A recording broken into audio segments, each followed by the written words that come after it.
वासुदेवाय. ओम नमो भगवते वासुदेवाय. नारायणं नमस्कृत्य नरं चैव नरोत्तमं देवीं सरस्वतीं व्यासं ततो जयमुदीरये. श्रीनुतां स्वकथा कृष्ण पुण्यश्रवण कीर्तन हृदयन्तोऽस्त्य भद्राणि विधूनतो सुरीत्सतं नष्टप्रायेषु भद्रेषु नित्यं भागवत सेवया भगवती उत्तम श्लोके भक्तिर्भवति नैष्टकी. Today we are reading from Srimad Bhagavatam, Canto 4, Chapter 27, verses 6 and 7. Tasyam adnayat putran puranjanyam puranjana satani ekadasha virad ayushordham athat yagad. The great sage then addressed King Prachini Parishad. O one whose lifespan is great, Virat. In this way, King Puranjana begot 1100 sons within the womb of his wife Puranjani. However, in this business, he passed away half of his lifespan. Purport by His Divine Grace Abhay Charana Aravinda Bhakti Vedanta Swami Prabhu. In this verse, there are several significant words. The first of which are Ekadash Satani.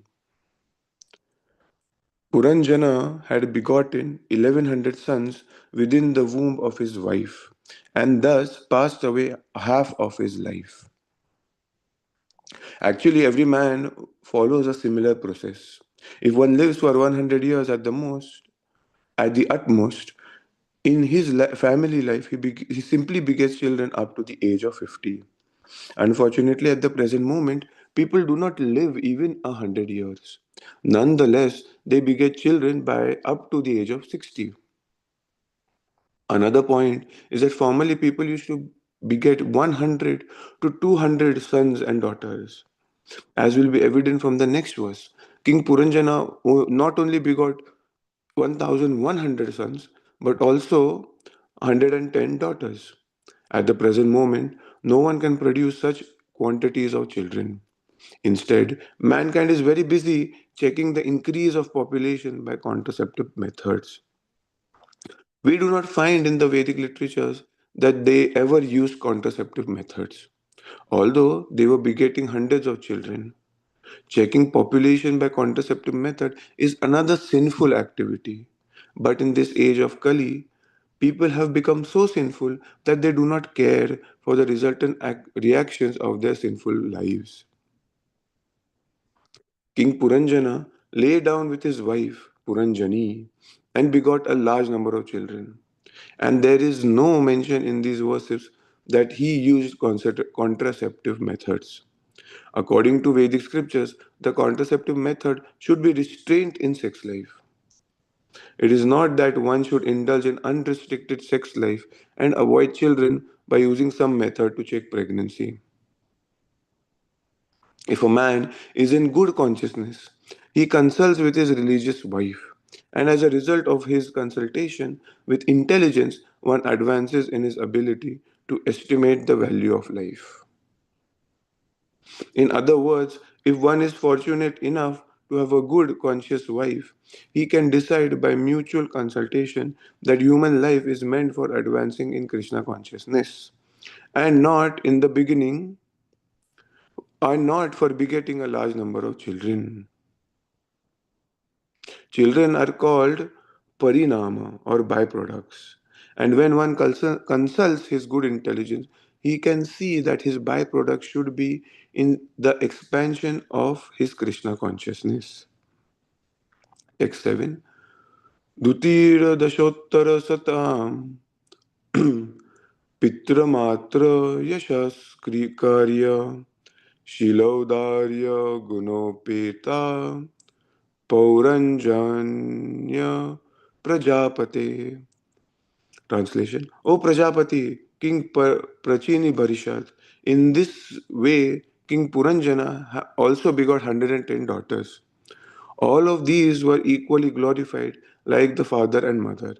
Their behavior was gentle and they possessed magnanimity and other good qualities. Purport. Children begotten under the rules of and regulation of the scriptures generally become as good as the father and mother.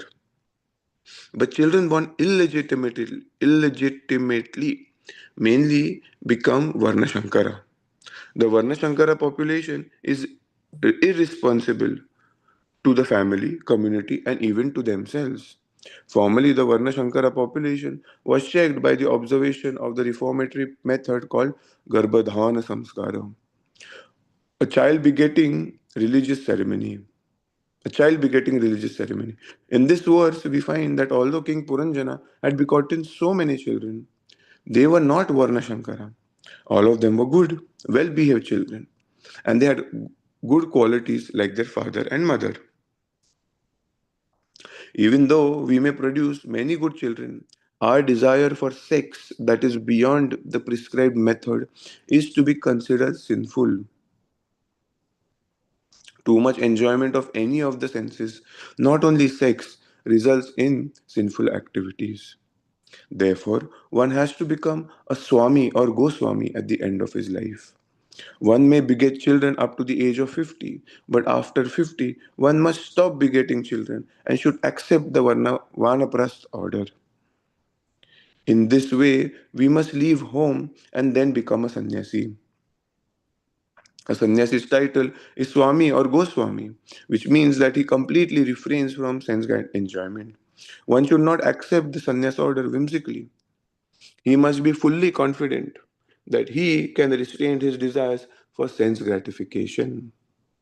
King Puranjana's family life was, of course, very happy. As mentioned in these verses, he begot 1,100 sons and 110 daughters. Everyone desires to have more sons than daughters. And since the number of daughters were less than the number of sons, it appears that King Puranjana's family life was very comfortable and pleasing. ओमज्ञानतिमिरन्तस्य ज्ञानञ्जनशलाकया चक्षुरुन्मिलितं येन तस्मै श्रीगुरवे नमः श्रीचैतन्यमनोभीष्टं स्थापितं येन भूतले स्वयं रूपकदामह्यं ददाति स्वपदान्तिकं नमो ॐ विष्णुपदाय कृष्णपृष्ठाय भूतले श्रीमते भक्तिवेदान्त स्वामिनिति नामिने नमस्ते सारस्वती देवे गौरवाणी प्रचारिणे निर्विशेष शून्यवादी पाश्चात्यदेशतारिणे जय श्री कृष्ण चैतन्य प्रभु नित्यानंद श्री अद्वैत गदाधर श्रीवासदि गौर भक्तवृंद हरे कृष्णा कृष्ण कृष्णा हरे हरे हरे राम राम राम हरे हरे मुखं करोति वाचालं पंगुं लङ्घयति गिरिं यत्कृपातः वन्दे श्रीगुरुदीनतारिणं वञ्चकल्पतरुश्च कृपा सिन्धुश्च पतितानां पावनेभ्यो वैष्णवेभ्यो नमो नमः. So, Srila Prabhupada is mentioning that by performing Garbhadhan Samskara and all these processes are mentioned in the Vedic Shastras, the point then is that we attract a soul which is going to be Krishna conscious, which will at least attempt to become Krishna conscious. Yes, that's why devotee children are special. Why? Because they have been given birth in a devotee family for one reason, for practicing Krishna consciousness.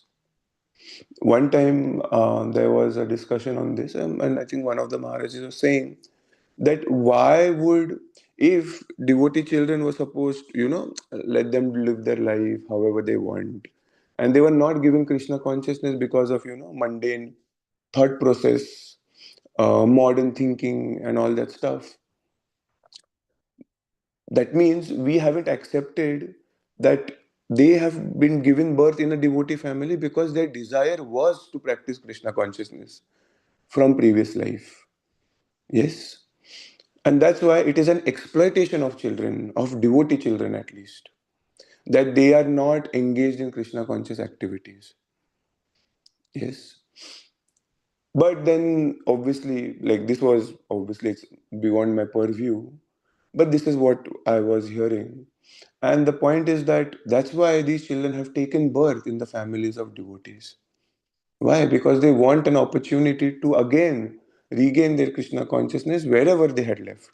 It might be at 5%, it might be at 50%, it might be at 1%. But the opportunity which Krishna wants to give them is through these devotee parents. Yes. And that's why we have so many children in our community. The opportunity for them to grow in Krishna consciousness has to be given. But at the same time, when we say Krishna consciousness, it generally it not only means that they should be doing what they want, but they should be also taught what is actually Krishna consciousness also. Yes, there is a difference between letting them do whatever they want in Krishna consciousness and to tell them what is actually Krishna conscious. Yes, because kids are very fast in learning whatever skills you give them. Yes, in my childhood, when somebody was given to do swimming or anything, yes, you pick it up fast. Yes, maybe you have to play an instrument, you pick it up. It's better than what elders can do, which is a fact. So it all comes down to the parents also. Yes, and that's why Prabhupada is mentioning over here. Children begotten under the rules and regulations of scriptures. For us, as devotees of Krishna consciousness, if the parents do not have love for Krishna, yes, Maharaj was mentioning this, that we raise Krishna conscious children by our own love of Krishna consciousness. Why? Because they are going to see the attachment, that how we are attached to Krishna, not just by the activity. Yes, their actual desire for pleasing Krishna, their actual desire to go back home, back to Godhead, the actual desire to serve Srila Prabhupada. Yes, and after doing all of these things, yes, not necessarily, but the point is given that we as devotees do our duty to provide this platform. After that, when they become old and everything, then it's another issue. Then it's an individual choice also. Yes? So that's why Varna Shankara is mentioned, because illegitimate production of children. And it's like, I usually think, that people are able to reason if you tell them logically. And so one of my colleagues I had in the past, like if you tell them logically, maybe this is wrong, see, logically it does not work, then ideally in your head at least you should develop that consciousness, which is that it does not work. Correct? And then maybe whether you give it up or not, that's another issue, but at least logically it should be done. But it is it is seen that it is not possible. It is just not possible. You know, I was proud that very like long time back, and even now maybe, that you can reason with anyone, but actually no, I can't. It's very difficult to reason. So is it because we have beautiful, attractive voice or beautiful, sweet words that actually one becomes Krishna conscious? No, no, that's not a fact. Yes. So it's not by the external skill. It's because if we do not have ourselves Krishna consciousness in our heart, we are not conscious about Krishna. Yes. We are not conscious about Krishna.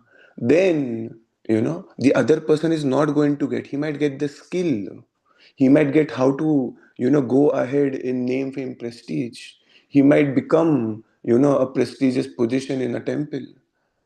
But actually becoming Krishna conscious, that's far and beyond. Amrendra Prabhu was mentioning this, that if we are not hearing, yes, Shravanam, Harikatha, the thing is that if we are not hearing and not applying and not Mananam, contemplating, that is where doing Bhagavatam in the association of devotees is very important. Yes, it's not just hearing. Yes, it is because like-minded people come together and share Krishna consciousness. Guhyam Akhyati Prachyati. What is Guhyam Akhyati Prachyati? Romapad Maharaj was saying that they actually discuss about Krishna. Because of these discussions and because of this conscious effort to attempt to be Krishna conscious, Krishna being the benefactor, he actually comes in our minds. It's not by our own endeavor. Yes, and that's why there's a different, very big difference in karma and bhakti. Yes, there are musical players out there. You can see those Sergias, they play such nice, beautiful kirtans, you know, and they attract so many followers. Yes, they have big following. But the thing is that they express this crying and doing Hare Krishna, but it doesn't move the heart of a great devotee at least. Why? Because they are not doing it for Krishna. They're doing it to put up a show. There's a difference. I was talking yesterday with my sister, and then we were discussing in the before going to Amrendra Prabhu's class. It's like I was seeing this that if the person in the family, right, the parents at least, because my niece is over here and all, and I was seeing that if they are not having Krishna as the center of their life. Yes, at least in our house, like Vrindavan Bihari and everything. And then their focus is on, because for me, naturally, I don't have children and also I don't have that focus. But I was observing that if the parents do not have the focus as Krishna as the center of their life, it's not directed towards Krishna, then their attachment has to be somewhere else. Correct? It's not like they are Mayavadi sannyasis, they're attached to nothing. Yes. So if somebody is a parent and he is not attached to Krishna, he is attached to his kids. Yes. And we have seen how parents can be attached to their kids. In our family, I've seen. And usually, because devotees practice Krishna, it's a little less. But we can still see how people are attached to kids. Yes. Ingrained. And because of that attachment, when the kid is not behaving properly or he wants something, he knows that they are attached to me. Somewhere in the back of they do not understand the technical stuff, how they are attached and all, but they know if I do this I get this. Yes, if I do this I'll get this. I have to just throw this tantrum and then they will listen to me. Correct. But the point is that if a parent is actually attached to Krishna, then the kid knows that this person is attached to Krishna. They get to know that. And then, even if they throw a tantrum, which is against Krishna consciousness, it does not work. Why? Because the parent's consciousness is towards Krishna and he is going to see it as a duty to perform his duty towards his family. Yes, raising children in Krishna consciousness. That's what Prabhupada is mentioning. And it all comes down to that thing, that how we are attached to the Lord, that only can inspire others and the children. Yes. Charity begins at home, Shama Moini Mataji mentions. And that's why our love for Krishna exuberates into the children. And yes, there are always examples that it does not work out, maybe. But the thing is that if we do not have, then the possibility of getting it from somewhere else is very rare, you know. And that's why usually there was one podcast and this Mataji was expressing that, I was raised in Krishna consciousness very strictly by my parents. And that's why I was averse to anything Krishna conscious. And that's why I did not like Krishna consciousness for a very long time. But after some time, I saw that, oh, I like it actually. It is because of my parents' behavior, I did not like it and blah, blah, blah. And then she said that that's why I let my kids do anything they want, you know. So if I let them do anything they want, and then they will wholeheartedly accept Krishna. But over here, the whole point was that it's one extreme or the other. You do whatever I tell you in Krishna consciousness, and then you hate Krishna. Or the other part, whether you accept or not, it's your choice from early childhood. Both extremes are wrong because one takes to sentimentalism and one is impersonalism. Correct? The middle path is that Maharaj mentions this, that if one has Krishna consciousness, it they will Krishna is going to show themselves himself to the children also. Yes. If one does not love Krishna wholeheartedly, and the way his love is not shown through his actions, then the children are not going to learn to love Krishna. They'll learn externally what is Krishna consciousness. And even today, if we ask children in our congregation also, loving Krishna is a foreign concept still. Their concept today, if I have observed, at least I have observed, the observation is that, oh, learn this skill and be better at it, and then you do because this is how everybody else is doing it. It's not about loving Krishna. It's not developing, you know, that the attachment to Krishna is developing an attachment to the skill, to how I can do these things and how I can become great. Why? Because it's embedded in our congregation also. It's in me, it's in everyone. Yes, sorry to say it out there. But that's how it is. It is getting ingrained the other way to the next generation. Why? Because it's not centered around Krishna. Yes, it's not centered around the deity. It's not centered around Radha Madhav Hari. Why? Because the center is me. You know, you go and play. Why you should play? Why you should play? Because you've practiced. No, you should play for Krishna. The parent doesn't know how to play for Krishna. How can he teach the child to play for Krishna? That's the big gap. When they blame children, that why are you not like this? Why are you not like? No, it's ideally the parent. They do not know how to please Krishna. It's foreign for them. And that's why it comes down to the whole thing. And that's why the main thing over here is that we learn how to love Krishna. And that's what Amrinda Prabhu was saying. The Chaitanya Mahaprabhu comes to give this love. He does not come to give us the skill. He comes to give us the love for Krishna. And that's why our focus should be in how we should focus on Krishna rather than the skill, which is a very big thing. But at least the attempt will please Krishna.